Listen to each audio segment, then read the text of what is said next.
तांत्रिक क्रियाएं, काला जादू और टोने टोटके, यह कुछ ऐसी चीजें हैं जिनसे बहुत सारे लोग अपने जीवन में परेशान रहते हैं, क्योंकि ये बड़ी आसानी से हो भी जाते हैं। जो व्यक्ति इनकी जानकारी रखता है कि किस प्रकार इन्हें किया जाता है, तो वह बड़ी आसानी से किसी के भी दिमाग को, उसके आभा मंडल को पकड़ लेता है। और जब भी ऐसा होता है या जिस भी व्यक्ति पर तंत्र क्रियाएं हो जाएं, काला जादू हो जाए, तो ऐसे व्यक्ति के बिल्कुल ही उल्टे दिन शुरू हो जाते हैं। उसके साथ इस प्रकार से कष्ट उसके जीवन में आता है कि वह खुद भी समझ नहीं पाता है, उसका अपने दिमाग पर ही काबू नहीं रह पाता है, और फिर वह जितनी भी कोशिश करता है उन चीजों से बाहर निकलने की, तो और उल्टा फंसता ही चला जाता है। यानी कि दिन प्रतिदिन यह क्रियाएं और भी ज्यादा स्ट्रॉन्ग होती जाती हैं। तो दोस्तों, आज के इस वीडियो में हम आपको बताएंगे कि किस प्रकार यह क्रियाएं हो जाती हैं, और वो भी बड़ी आसानी से हो जाती हैं, किन किन लोगों को होती हैं, किस किस प्रकार के उन्हें संकेत मिलते हैं, और किस प्रकार बड़ी आसानी से उनसे बचा भी जा सकता है। तो ध्यान से इस जानकारी को पूरा सुनकर आप सभी बातों को समझ लें कि किस प्रकार तांत्रिक क्रियाएं कार्य करती हैं और किस प्रकार बड़ी आसानी से इनसे आप बच भी सकते हैं। लेकिन उससे पहले वीडियो को लाइक करके भगवान शिव को नमस्कार कर लें। कमेंट बॉक्स में ओम नमः शिवाय, हर हर महादेव लिखकर, जिससे भगवान शिव की कृपा पर हमेशा बनी रहे, क्योंकि इस संपूर्ण ब्रह्मांड के गुरु केवल भगवान शिव हैं। तंत्र हो, मंत्र हो, सभी चीजें भगवान शिव से ही आती हैं। सभी चीजों के गुरु केवल भगवान शिव हैं। तो दोस्तों, सबसे पहले तो आप ये जान लें कि जिस भी व्यक्ति पर तंत्र क्रियाएं हो जाती हैं, तो ऐसा व्यक्ति बिल्कुल पागल की तरह ही रहने लग जाता है। उसे खुद भी लगता है कि अब वह पागल होने वाला है। तरह तरह के ख्याल, तरह तरह के विचार, उसे इतना ज्यादा डर लगने लग जाता है कि उसका अपने दिमाग पर ही काबू नहीं रह पाता है। दिमाग इधर उधर इतनी जगह, एक ही पल में इतनी जगह घूम जाता है कि वह खुद भी चकरा कर रह जाता है। कई बार तो ऐसा होता है कि जिन लोगों पर तंत्र क्रियाएं या काला जादू होती हैं, तो कई लोगों को ऐसा होता है कि उन्हें तरह तरह की चीजें भी दिखाई देने लग जाती हैं। एकदम से उनकी दिल की धड़कनें इतनी तेज हो जाती हैं कि खुद पर वह काबू रख ही नहीं पाते हैं, क्योंकि इस दुनिया में दो प्रकार के जगत होते हैं जिसके बारे में काफी लोग नहीं जानते हैं। लेकिन जो तंत्र क्रियाओं के बारे में जानता है, वह बिल्कुल भली भांति जानते हैं कि इस दुनिया में दो प्रकार के जगत होते हैं। जैसे कि एक दृश्य जगत होता है और एक अदृश्य जगत होता है। और दृश्य जगत इतना शक्तिशाली नहीं होता है जितना शक्तिशाली अदृश्य जगत होता है, क्योंकि जो चीज दिखाई ही नहीं देती है, उस चीज को संभालना, उस चीज को पकड़ना बहुत ही ज्यादा मुश्किल होता है। और जैसा कि हमने पिछले वीडियोस में भी बताया है कि जिस प्रकार सकारात्मक शक्तियां होती हैं, बहुत सारे लोग ऐसा समझते हैं कि जब वह पूजा पाठ करते हैं तो उन्हें साक्षात खुद भगवान प्रकट हो जाएंगे, तो ऐसा बिल्कुल भी नहीं होता है। ये जितनी भी चीजें होती हैं जो अदृश्य होती हैं, वह केवल आपके आभा मंडल पर ही प्रभाव डाल सकती हैं, और आभा मंडल से ही मन को, दिमाग को काबू कर लिया जाता है। यही कारण है कि जिस भी व्यक्ति पर यह तंत्र क्रियाएं हो जाती हैं, तो ऐसा व्यक्ति खुद पर ही चाह कर भी कुछ भी काबू नहीं कर पाता है, बल्कि सबसे पहले वह खुद ही जान जाता है कि कुछ ना कुछ गड़बड़ उसके साथ अवश्य है। क्योंकि जिस व्यक्ति का अपने दिमाग पर ही, अपने हरकतों पर ही काबू ना रहे, तो ऐसा व्यक्ति खुद जान जाता है कि उस पर किसी ने काला जादू, तंत्र क्रियाएं आदि कर दी हैं। जब भी ऐसी परेशानी किसी भी व्यक्ति के साथ होती है और वह दूसरे लोगों को बताता है, तो सभी लोग उसे यही कहते हैं कि मन को शांत करो, मन को बिल्कुल चुपचाप बैठो, कोई भी डरने की, कोई भी घबराने की आवश्यकता नहीं है। लेकिन दोस्तों, आपको बता दें कि जिस व्यक्ति पर यह तंत्र क्रिया हो रही होती हैं, ऐसा व्यक्ति खुद से नहीं डरता है, खुद से घबराता नहीं है, क्योंकि कोई भी इस दुनिया में खुद से घबराना नहीं चाहता है, कोई भी चिंता नहीं करना चाहता है। यह तो अपने आप ही नकारात्मक शक्तियां जब उस व्यक्ति के आभा मंडल पर प्रभाव डालती हैं, तब वह खुद से ही डरना शुरू हो जाता है। और जब किसी को डर लगता है तो उसके दिल की धड़कनें बहुत तेज हो जाती हैं, उसका दिमाग बिल्कुल काबू में नहीं रहता है। तो इस प्रकार पल पर हर एक क्षण वह व्यक्ति मौत को देखता है, यानी कि हर एक पल खुद बिल्कुल नरक को जीता रहता है। ना तो उसे ठीक से भूख लगती है, ना ही सही से प्यास लगती है, ना तो सही से वह सो पाता है, यानी कि कोई भी कार्य वह ठीक से कर ही नहीं पाता है। जब वह अपने बेसिक कार्य ही नहीं कर पाएगा, तो आप ये सोचेंगे कि किस प्रकार वह अपनी जिंदगी को जी पाएगा। और जब भी किसी व्यक्ति के दिमाग को इस प्रकार क्रियाएं होती हैं, तंत्र क्रियाएं उस पर हो जाती हैं, काला जादू हो जाता है, तो ऐसा व्यक्ति दिमाग से बिल्कुल ही विचलित हो जाता है। उसका अपने मन पर ही काबू नहीं होता है।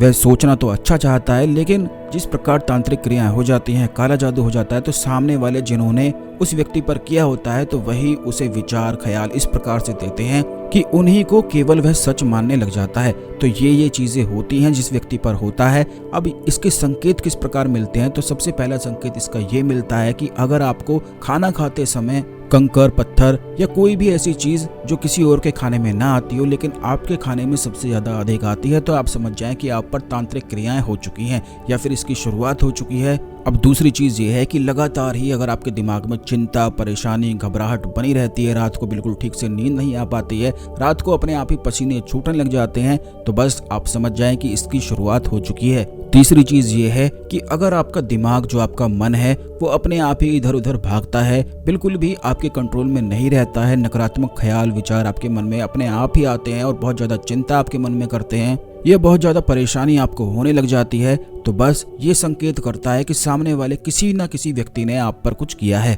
वैसे तो इसके बहुत सारे अधिक संकेत मिलते हैं, लेकिन जो सबसे मुख्य संकेत है वह यह है कि जिस भी व्यक्ति पर तंत्र क्रियाएं होती हैं, वह अपने आप स्वयं जान जाता है कि कुछ ना कुछ गड़बड़ उसके साथ अवश्य है। यही मुख्य संकेत है, क्योंकि सबसे पहले जिस भी व्यक्ति पर यह क्रियाएं होती हैं, उसकी आत्मा उसे स्वयं बताने लग जाती है, उसे ऐसा फील कराने लग जाती है कि कुछ ना कुछ उसके साथ गड़बड़ है। तो अगर आप बाकी संकेतों को इग्नोर करके केवल इसी संकेत को समझेंगे, तो आप जान जाएंगे कि किस प्रकार आप पर हुआ है या फिर नहीं। अब आपको ये बता दें कि किन किन लोगों पर यह तांत्रिक क्रियाएं बड़ी आसानी से हो जाती हैं। सबसे पहला तो ये है, जिस भी व्यक्ति का चंद्र ग्रह कमजोर होता है, जिसकी कुंडली में कमजोर स्थिति में है, तो ऐसा व्यक्ति बड़ी आसानी से तंत्र क्रियाओं का शिकार बन जाता है। चंद्र ग्रह कमजोर होने से उस व्यक्ति का मन भी कमजोर हो जाता है और बस ऐसे ही लोगों पर बड़ी आसानी से तंत्र क्रियाएं हो जाती हैं। वहीं दूसरी ओर जिन लोगों का मन बिल्कुल भी चुप नहीं बैठता है, हमेशा ही उनके दिमाग में कुछ ना कुछ चलता रहता है, तो उन पर भी बड़ी आसानी से तंत्र क्रियाएं हो जाती हैं। जो व्यक्ति अपने दिमाग से बहुत गलत सोचते हैं,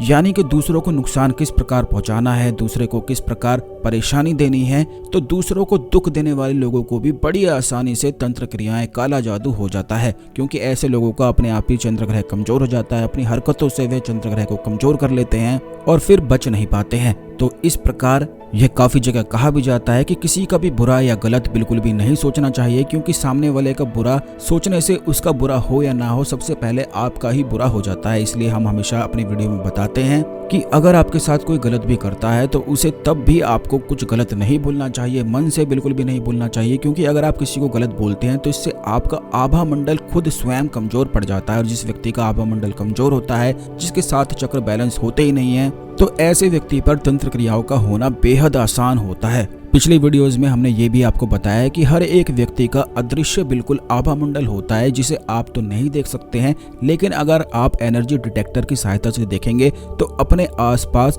एक बड़ा ही ज्यादा खास आभा मंडल आपको स्वयं ही दिख जाएगा, जो बिल्कुल रेनबो की तरह होता है, जो आपके 7 चक्रों को रिप्रेजेंट करता है। और इन्हीं में अगर गड़बड़ होती है, क्योंकि हर एक व्यक्ति ध्यान बड़ी आसानी से कर नहीं सकता है, तो इसीलिए काफी लोगों के जो आभा मंडल होते हैं उनमें लूप होल निश्चित ही होते हैं। जिस व्यक्ति का ध्यान कठोर रहता है, यानी कि जिसमें ध्यान करने की शक्ति बहुत ज्यादा अधिक रहती है, तो ऐसे व्यक्ति पर कोई भी तंत्र क्रियाओं को नहीं कर सकता है, बल्कि वह तो अदृश्य शक्तियों को पकड़कर बाहर निकालकर भगा सकता है। या फिर जो लोग तराटक करते हैं, अपनी थर्ड आई पर ज्यादा अधिक ध्यान लगाते हैं और बिल्कुल कंट्रोल में रहते हैं, उन लोगों पर भी आसानी से तंत्र क्रिया नहीं हो पाती है। तो दोस्तों, इस प्रकार के ये संकेत होते हैं, किन किन लोगों पर होते हैं ये भी आपने जान लिया है। अब किन चीजों से यह बचा जा सकता है तो ये भी आप जान लें। सबसे पहली चीज तो ये है कि आपको तराटक निश्चित ही करना चाहिए, और तराटक करते समय जिस भी चीज पर आप तराटक करें, बस वहीं पर अपने दिमाग को रोक कर रखना चाहिए। ऐसा करने से आपका मन, आपका आभा मंडल, आपके 7 चक्र बिल्कुल स्ट्रांग बन जाते हैं। फिर कोई भी ऐसी वैसी शक्ति आप पर कुछ भी नहीं कर सकती है। कई बार ऐसा होता है कि जितनी ये नकारात्मक शक्तियां होती हैं, ये स्वयं भी मुक्ति पाना चाहती हैं, इसलिए जो लोग अधिक पूजा पाठ करते हैं, उनके कर्म अच्छे होते हैं, तो उन लोगों को ये नकारात्मक शक्तियां ज्यादा शिकार अपना बनाती हैं, जिससे उनके कर्मों को, उनके पूजा पाठ के फल को चुरा कर ले जा सकें और स्वयं मुक्ति पा सकें। तो इसीलिए आपको ध्यान रखना है कि अगर आप तराटक करते हैं या फिर तराटक पर आपकी अच्छी प्रैक्टिस है, तो इसे निश्चित ही आपको हफ्ते में एक बार, महीने में एक बार जरूर ही करते रहना चाहिए। इससे आपका स्वयं का दिमाग जो है, मन जो है, आभा मंडल जो है, वह स्ट्रांग बनता है। बल्कि तराटक के तो और भी बहुत ज्यादा अधिक लाभ होते हैं। किस प्रकार कुछ भी करते हुए आप तराटक कर सकते हैं, ये आने वाले वीडियोस में निश्चित ही हम आपको बताएंगे, क्योंकि ये बड़ी आसान सी और बहुत ही सरल सी क्रिया होती है, जिसके अनेकों लाभ होते हैं। अब दूसरी चीज ये है कि जो लोग तराटक ना कर सकें, क्योंकि सबके बस की ये तराटक करना होता भी नहीं है, अगर आप किसी व्यक्ति को बोलेंगे कि बिल्कुल चुपचाप बैठें, तो हर एक व्यक्ति, कोई भी बिल्कुल चुपचाप बैठ ही नहीं सकता है। बल्कि आजकल तो लोग ऐसे होते हैं कि अगर उन्हें एक कमरे में बिल्कुल छोड़ दिया जाए तो बिल्कुल एक दिन में ही पागल होकर बिल्कुल निकलते हैं। यानी कि अपने साथ स्वयं बैठने की शक्ति भी आजकल लोगों के पास नहीं होती है। अपना साथ भी उन्हें खाने को आता है, डरते हैं। लेकिन जो व्यक्ति अकेले में बिल्कुल शांत बैठ सकता है, जो अपने आप में रहता है, उस व्यक्ति पर भी तंत्र क्रिया कोई भी नहीं कर सकता है। ये बड़ी सरल सी बात हमने इस वीडियो में आपको बताई है, लेकिन ये संभव काफी लोगों के लिए नहीं हो पाता है, बल्कि 90% लोग अकेले में बैठ ही नहीं सकते हैं। इसीलिए आपको स्वयं के साथ बैठने की आदत भी डालनी चाहिए। अगर आप इनमें से भी कुछ ना कर पाए तो आप इस बात का ध्यान रखें कि अपने चंद्र ग्रह को आप मजबूत बनाएं। इसके लिए आप शिवलिंग पर रोजाना जल चढ़ाएं, भगवान शिव की पूजा पाठ करें, क्योंकि भगवान शिव के जो भक्त होते हैं उनका भी चंद्र ग्रह अपने आप ही स्ट्रांग बन जाता है और उन पर भी तंत्र क्रियाएं नहीं हो पाती हैं। अगर आपके मन में, दिमाग में भगवान शिव के लिए भक्ति है तो इस दुनिया की कोई भी नकारात्मक शक्ति आपको छू भी नहीं सकती है, बल्कि अगर आपको छूने की कोशिश भी करेगी तो छूने से पहले ही वे भस्म हो जानी है। इसीलिए भगवान शिव के भक्तों पर भी तंत्र क्रियाएं आसानी से नहीं होती हैं। या फिर जो काल भैरव की साधना करते हैं, काल भैरव के भक्त हैं, महाकाली के भक्त हैं, तो उन लोगों को छूना या उनके आभा मंडल को छूना या कोई भी तंत्र क्रिया करना, कोई भी काला जादू करना आसान नहीं होता है। और बहुत सारे वीडियो में हम बताते भी हैं काल भैरव की साधना किस प्रकार करनी है, महाकाली के बारे में बताते हैं। तो उन चीजों को भी अगर आप करते रहते हैं तो तंत्र क्रियाएं फिर आप पर नहीं हो सकती हैं। अब काफी लोग ऐसे होते हैं जो साधनाएं भी नहीं कर सकते हैं, मंत्र जाप भी नहीं कर सकते हैं। तो इस वीडियो में सभी लोगों के लिए हम आपको बता रहे हैं, क्योंकि बहुत सारे लोग हमसे इस बारे में पूछते हैं कि उन पर तंत्र क्रियाएं हो गई हैं, उनका अपना दिमाग ही काबू में नहीं रहता है, तो किस प्रकार इन चीजों से बचना है। ये आप पूरा वीडियो देखकर ध्यान से समझ लें। अगर ये चीजें भी नहीं कर सकते हैं तो आपको करना ये है कि ऐसी चीज जो रात में नहीं सोती है, उस चीज को अपने पास अगर आप रखते हैं तब भी कोई भी आप पर तंत्र क्रिया नहीं कर सकता है। जैसे कि उल्लू होता है, आपने देखा होगा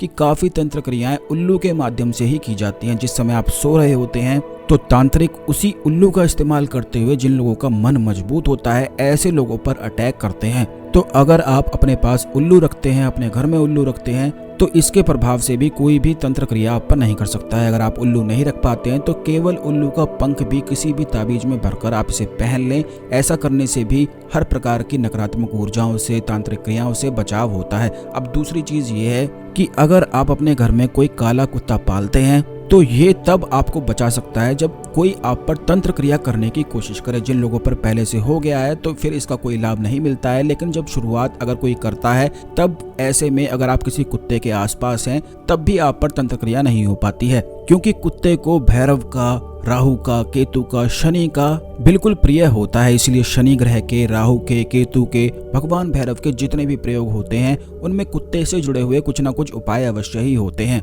तो पहले से ही अगर आप अपने घर में कुत्ता पालते हैं तो ये भी आपकी रक्षा कर सकता है। अब तीसरी चीज ये है कि पीपल पेड़ की जो जड़ होती है, इसको भी अगर आप ताबीज में भरकर अपने पास पहन लेते हैं तो कोई भी आप पर तंत्र क्रिया नहीं करवा सकता है। अगर आप पर पहले से ही है तब इसका कोई प्रभाव नहीं होता है, लेकिन अगर आप पर अभी नहीं है तो पहले से ही अपने बचाव के लिए आपको पीपल पेड़ की जड़ को किसी ताबीज में भरकर पहन लेना चाहिए। लेकिन अगर आप पर तंत्र क्रियाएं हो गई हैं तो इसका सबसे सरल और सबसे आसान उपाय और प्रयोग ये है कि आप किसी भी शिव मंदिर में जाकर सेवा करना शुरू करें, वहां पर साफ सफाई करना शुरू करें, भगवान शिव के मंदिर में बैठना शुरू करें, क्योंकि जितना समय आप वहां पर बिताएंगे उतना ही नकारात्मक शक्तियां आपसे दूर होती चली जाएंगी। बिल्कुल इसी प्रकार आग का जो पौधा होता है, आग के पौधे की जो जड़ होती है, उसके पत्तों को, उसके फूलों को, इनकी सभी चीजों को लेकर, यानी कि आग के पौधे की जितनी भी चीजें होती हैं, जड़ होती है, पत्ते होते हैं, तने होते हैं, फूल होता है, इन सभी चीजों को लेकर ताबीज में भरकर भी अगर आप पहन लेते हैं, क्योंकि ये महाकाली का प्रतीक बताया जाता है,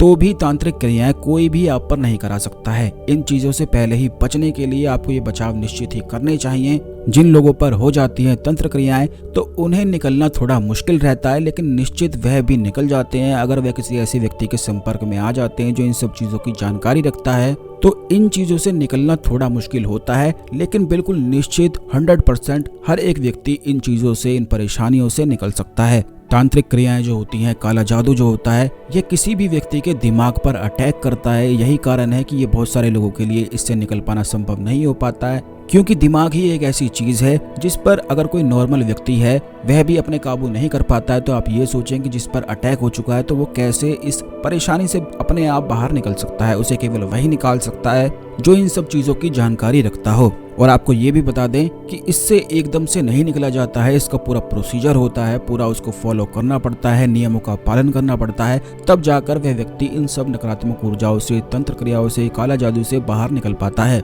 इसीलिए जिन भी लोगों के जीवन में परेशानी है इस प्रकार की तंत्र क्रियाओं की, काला जादू की, वो लोग हमसे व्हाट्सएप भी कर सकते हैं। व्हाट्सएप नंबर स्क्रीन पर दिया गया है। तो दोस्तों आज के लिए केवल इतना ही। अगले वीडियोस में इसके बारे में और भी ज्यादा विस्तार से हम आपको बताएंगे, क्योंकि यह बहुत ही ज्यादा बड़ा विषय है और इससे आजकल बहुत सारे लोग पीड़ित रहते हैं। इस जानकारी को अन्य लोगों के साथ भी अवश्य शेयर कर दें जिससे सभी लोगों की सहायता हो सके, क्योंकि अच्छी जानकारी को आपको अवश्य शेयर करना चाहिए। चैनल को सब्सक्राइब करके रखें, बेल बटन दबाकर रखें, क्योंकि जब भी हम आपके लिए वीडियो लेकर आते हैं तो यह वीडियो आपको समय पर मिलता रहेगा, नहीं तो वीडियो मिस हो जाएगा और आपको कुछ भी पता नहीं चल पाएगा। इसलिए सब्सक्राइब करके बेल बटन अवश्य दबाकर रखें। तो आज के लिए केवल इतना ही। मिलते हैं अगले वीडियो में। ओम नमः शिवाय। हर हर महादेव।